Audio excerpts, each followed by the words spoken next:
what I get very excited about is when an entrepreneur is able to take a very complex and complicated problem and design a very elegant and simple solution for it.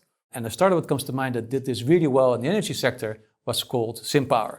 And what they do is that they help balance the grid.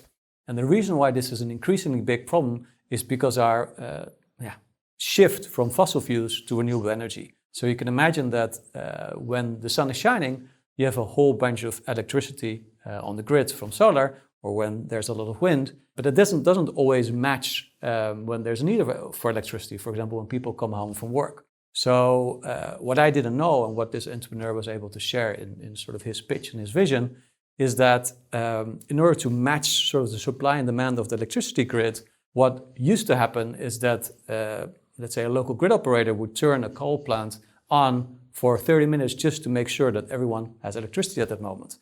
Yeah, that's of course absurd. That's not the world that we want to create together for the future.